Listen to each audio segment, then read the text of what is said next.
Bonjour et bienvenue sur ce nouvel épisode du podcast Simplement Vivre. Quel métier est fait pour soi? Voilà une belle et grande question qu'on se pose tous à un moment donné dans notre vie. Et pas uniquement quand on est jeune. On peut se la poser à plusieurs étapes dans notre vie, quand le métier qu'on occupe ne nous semble plus aligné à qui on est, quand on ne se sent plus nourri par ce qu'on fait, quand la motivation et l'énergie semblent nous quitter. Dans cet épisode, je vous donne mon point de vue sur ce que cela signifie de trouver un métier fait pour soi et quelques clés ou points de réflexion pour vous permettre de mettre de la conscience sur ce qui est réellement fait pour vous. Je suis Davy Véron, coach et conférencière. Ici, je vous partage des prises de conscience, des outils de coaching, des enseignements en lien avec mes domaines d'excellence et en général, tout ce qui me touche, me parle, me met en énergie ou m'ouvre les yeux sur un autre niveau de conscience. Je vous apporte des clés pour rendre votre vie plus légère, plus simple, plus authentique et vous sentir à votre place. Si ce que je vous transmets vous plaît, je vous invite à partager les épisodes à vos proches et à laisser une jolie note et un commentaire pour soutenir le podcast. On vous dit souvent dans votre entourage que vous êtes fait pour telle chose ou telle chose, que le métier qui est fait pour vous, c'est celui-là, que ça se voit que vous êtes fait pour ce métier. Mais moi, j'aurais une définition un petit peu différente. Pour moi, un métier qui est fait pour soi, c'est pas un métier dans lequel on est bon ou dans lequel on est excellent. On peut être très bon ou excellent dans un métier, à un poste, dans un domaine en particulier, sans vraiment que ce domaine soit fait pour soi. Ce qui est fait pour soi, c'est complètement autre chose, selon moi. Ce qui est fait pour soi, c'est quelque chose qui nous prend aux tripes. C'est quelque chose qui nous procure de la motivation naturellement. Cette espèce de kiff que vous pouvez ressentir à l'intérieur de votre corps, vous savez pas d'où ça vient, mais ça vous procure un enthousiasme assez important. C'est ça, quelque chose qui est fait pour soi. Et ça peut ne rien avoir à voir avec le métier que vous faites ou avec le fait que vous soyez bon ou compétent dans un domaine ou dans un métier en particulier.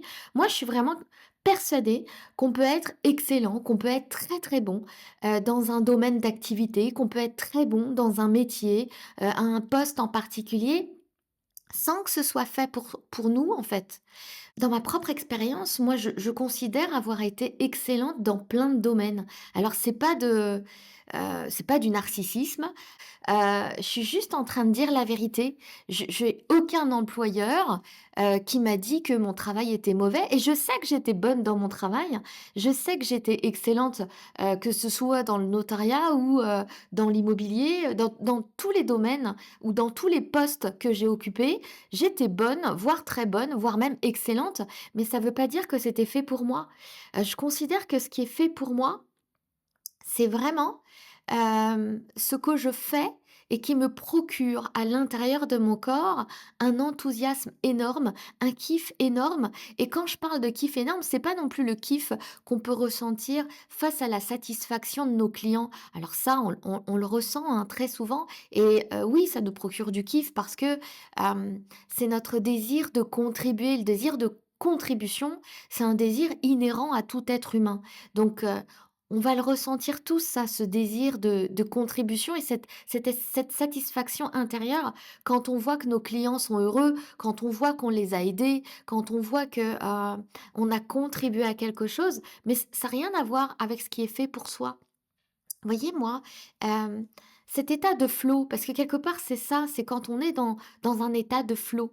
L'état de flow, c'est, le hongrois, Mihaly, et j'aurais du mal à vous prononcer son nom, mais je crois que c'est Csikszentmihalyi. Vous allez pouvoir le retrouver. Vous tapez état de flow, vous allez trouver son nom, qui, en parlera certainement, mieux que moi. C'est un mélange, cet état de flow, c'est un mélange entre pleine conscience, psychologie positive et neurosciences, et en fait, c'est un état mental où qu'on atteint quand on est absorbé par son activité, mais on est tellement absorbé qu'on fait pas attention au temps, qu'on il y a rien qui compte à part ce qu'on est en train de faire et moi, ça m'est arrivé que par petites touches, cet état de flow. Je l'ai pas tout le temps eu. Aujourd'hui encore, alors que je fais un métier que j'aime, je l'ai pas tout le temps. En fait, je le ressens que par petites touches, et dans ma vie, je l'ai ressenti par petites touches et les moments où je l'ai ressenti, c'était des moments furtifs, les moments, par exemple, où je montais sur scène quand je faisais du théâtre, juste avant le lever de rideau, ou les moments, juste avant de commencer mes séminaires, ou bien les moments, où, il se passe quelque chose, pendant que je suis en train de parler avec des clients ou pendant que je suis en train de parler à un groupe. Il y a comme une prise de conscience qui se fait, comme quelque chose qui se libère chez un ou plusieurs clients. Vous voyez? Je peux ressentir cet état de flow. C'est-à-dire qu'il y a comme une espèce de vague émotionnelle, d'excitation qui prend possession de moi, comme si j'étais en train de flotter sur un nuage. Mais ça, je l'ai pas ressenti plein de fois dans ma vie.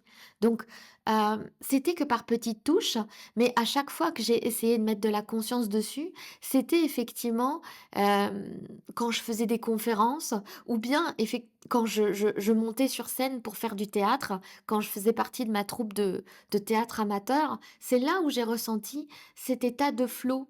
Alors je peux aussi le ressentir quand, je prépare une formation et encore, c'est pas quand pendant toute la préparation de la formation, il va y avoir des moments comme ça, de prise de conscience ou des moments où, il se passe un truc. Il y a comme quelque chose qui se déclenche à l'intérieur de moi, où je suis complètement excitée, excitée comme quand j'étais toute petite. Vous voyez, quand j'étais toute petite, eh bien, mes moments d'excitation, heu, c'était quand, j'étais à la campagne avec des amis que j'aimais beaucoup, quand je courais ou quand je pouvais sauter.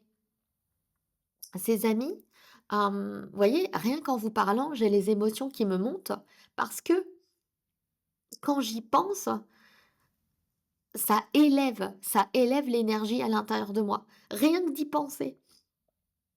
Et en plus, c'était des choses toutes simples qui m'excitaient. De voir une vache, ça pouvait m'exciter. D'être dans la nature, d'être dans une forêt, ça pouvait m'exciter. De sauter, de courir, ça pouvait m'exciter. Et en fait, aujourd'hui, ou dans toute ma vie d'ailleurs, ça a été toujours le cas, ces moments d'excitation, furtifs, eh bien, je les ai ressentis que par touche, à certains moments de ma vie.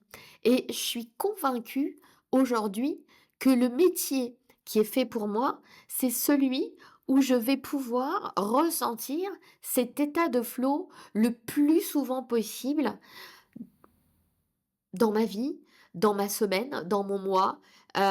Et donc, je fais tout depuis quelques années pour essayer de ressentir de plus en plus cet état de flow, pour ressentir de plus en plus ce kiff à l'intérieur de moi. Ce podcast, ou cet épisode de podcast, je vous le fais essentiellement parce que j'ai envie que vous arrêtiez d'écouter les gens qui vous entourent et qui vous disent: «Oui, mais pourquoi, ça c'est fait pour toi, on t'a senti bien là-dedans, tu étais excellent là-dedans». Oui, oui, mais non, mais ça c'est possible que vous ayez été excellent ou que vous soyez excellent dans ce que vous faites aujourd'hui, mais l'excellence, ça arrive par le travail, par l'entraînement. Vous voyez, les choses que vous faites pour la première fois, en général, vous n'êtes pas excellent. Hem, vous êtes même pas bon du tout ou vous êtes qu'un tout petit peu bon et puis, au fur et à mesure que vous allez refaire l'activité, vous allez refaire ce que vous êtes censé, apprendre, eh bien, vous allez vous améliorer et petit à petit, vous pouvez devenir excellent à force de le faire et moi, je sais qu'il y a plein de choses comme ça où j'ai été excellente, dans mes métiers précédents et dans le métier que je fais aujourd'hui, je peux être excellente. Je peux être excellente à coacher, je peux être excellente dans mes conférences, je peux être excellente dans plein de choses, mais ça ne veut pas dire que c'est fait pour moi. Ce qui est fait pour moi, c'est vraiment ce que, ce que je fais et qui me procure cet état de motivation intérieure, cet état émotionnel assez élevé, où j'ai l'impression de flotter et je suis certaine qu'on peut tous, absolument tous, trouver une activité où on arrive à flotter et c'est ça pour moi, l'état de flow. C'est de faire quelque chose qui arrête le temps. pour soi. C'est de faire quelque chose qui, nous procure cet état d'excitation comme quand on était enfant. Demandez-vous ce qui vous excitait quand vous étiez enfant, juste essayez de vous remettre dans cet état-là, comme je l'ai fait tout à l'heure avec vous, où j'ai senti les émotions me prendre. Essayez de vous remettre dans cet état-là et voyez, faites une rétrospective, faites un bilan de votre vie et regardez les moments furtifs où vous avez pu ressentir cet état de flow, où vous avez pu, avoir les émotions qui étaient tellement élevées à l'intérieur de vous que tout s'arrêtait, qu'il y avait plus de soucis. Vous voyez, je l'ai ressenti aussi. C'est vrai que les soucis, quand on est enfant, on les a pas, mais à l'âge adulte, autant vous dire qu'on en a plein des soucis, mais quand j'ai été dans ces moments furtifs d'excitation, et je l'ai senti aussi, quand j'ai fait un concours de plaidoirie à la cour de cassation de Rouen. Ça, c'est un de mes grands moments, et c'était un concours classique que la faculté de Rouen, proposait, à tous les étudiants, en droit, et je sais plus si c'était lors de ma première année ou deuxième année de droit, bref, on s'en fout. Mais quand je l'ai fait, j'ai ressenti de l'excitation. Pas au moment de la préparation, pas quand j'étais en train de stresser avant, mais au moment où j'ai commencé à parler, j'étais dans mon état de flow, vous voyez? Et donc, tout ça, ça me conforte dans l'idée que cet état de flow, je ne vais l'avoir que quand je suis, hem, quand je suis dans quelque chose que je kiffe à un point extrêmement élevé. Et ce que je kiffe de manière élevée, depuis que je suis toute petite, c'est probablement de m'exprimer en public. En tout cas, c'est ce qui ressort de mon bilan à moi, de ma vie. Mais c'est possible que, il y ait autre chose que je kiffe à l'intérieur de moi, et je suis en train de me chercher. Je me cherche, depuis, 5-6 ans, je me cherche et je recherche cet état de flow, et je l'ai ressenti. Je l'ai ressenti, il y a 3 ans, je l'ai ressenti aussi il y a 2 ans quand, j'ai monté mes séminaires, mais pas à tous les séminaires, uniquement dans certains séminaires, et dans les séminaires où je me lâchais complètement. Voyez le moment où on se lâche complètement, on est en train de parler avec son cœur, et où j'étais même pas en train de faire attention, à la structure de mon séminaire, au fait d'oublier ou pas des choses à dire. J'étais même pas là-dedans. J'étais juste en train de dire des choses qui sortaient de mon séminaire, et j'ai ressenti cet état de flow. Et probablement que cet état de flow, vous l'avez quand vous êtes connecté à votre cœur, quand vous êtes connecté à vos désirs du cœur, vous ressentez cet état de flow.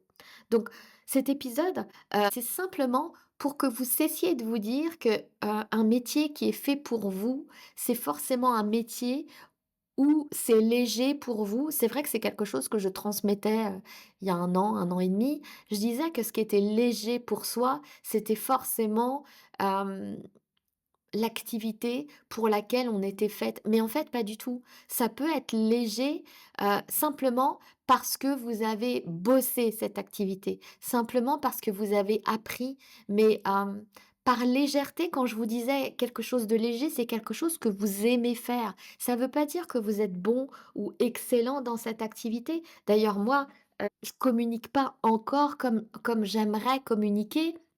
Même au niveau de ce podcast, voilà, je sais que parfois je cherche mes mots, je sais que c'est pas parfait, mais j'aime ça. J'aime parler et transmettre des choses qui n'ont rien à voir les unes avec les autres, et qui me mettent dans un état de flow. Et là, tout de suite, alors que je suis en train d'enregistrer ce podcast, vous voyez, il est, hem 7h56, je suis en train de regarder l'heure. J'ai la tête de travers, mais j'ai pas pris le temps, vous voyez, de m'habiller ou de me préparer pour, enregistrer ce podcast parce que c'est un podcast et qu'on s'en fout de la manière dont on est habillé. J'ai juste eu cette idée ce matin, cette prise de conscience, et j'ai voulu vous la transmettre, et c'est là où je suis dans mon flow. Je suis pas dans mon flow quand je prépare quelque chose d'extrêmement structuré. Je suis pas dans mon flow quand, je suis super bien habillée et que c'est bien de le faire, ça me fait du bien de le faire, mais c'est pas ce qui me met dans un état de flow. Ce qui me met dans un état de flow, c'est de parler, de rire, et d'échanger sur des choses qui me tiennent à cœur. Et donc ça me tenait à cœur parce qu'il y a eu plein de personnes qui m'ont dit que le droit, c'était fait pour moi. Il y a eu plein de personnes qui m'ont dit que j'étais faite pour faire de l'IMO. Il y a plein de personnes qui m'ont dit que j'étais faite pour telle chose ou telle chose ou telle activité. Et en fait, toutes ces activités, elles m'ont jamais réellement mise dans un état de flow. Alors oui, j'ai nourri mon désir de contribution, j'ai nourri mon sentiment d'accomplissement, ça a boosté mon estime de moi, ça m'a fait du bien d'être bonne dans ces activités, voire excellente parfois, mais c'est pas ce qui est fait pour moi. Ce qui est fait pour moi, je le sens ailleurs et ça, c'est quelque chose que vous êtes censé ressentir. C'est pas quelque chose que les autres sont censés vous dire, c'est pas ce que les autres vont vous montrer, donc ne tenez pas compte de ce que disent vos parents, vos amis, vos proches, votre conjoint et je ne sais qui d'ailleurs, en fait. Eux, ils vont vous dire ça avec leur propre ressenti, mais ce qui compte, c'est vos propres ressentis. C'est ce que vous ressentez à l'intérieur de votre corps et vous devez le sentir. Il suffit simplement de se poser et de voir quand vous avez, senti tous ces papillons à l'intérieur de votre corps. Moi, je suis persuadée que un métier qui est fait pour soi ou une activité qui est faite pour soi ou les activités qui sont faites pour soi. Il n'y a pas forcément qu'une seule activité. Vous pouvez ressentir cet état de flow, dans plein d'activités différentes, mais vous n'allez le ressentir que, si vous réussissez à mettre de la conscience sur ces papillons que vous pouvez avoir dans le corps et je suis sûre que vous allez pouvoir savoir ce que je veux dire par là, en allant chercher dans votre enfance quand vous avez ressenti, hem cet état-là, hem, quand vous avez eu l'impression de flotter, quand vous étiez en train de rire aux éclats. Vous savez, quand on est enfant, on rit aux éclats, on saute, on casse des choses, on fait ce qu'on veut parce qu'on n'est pas abîmé par le conditionnement social encore. Quand on est tout petit, on fait vraiment ce qu'on veut et c'est le plein kiff, quoi. C'est le kiff total. C'est l'état de flow tout le temps, quoi. Jusqu'à ce qu'on grandisse et qu'on perde cet état de flow.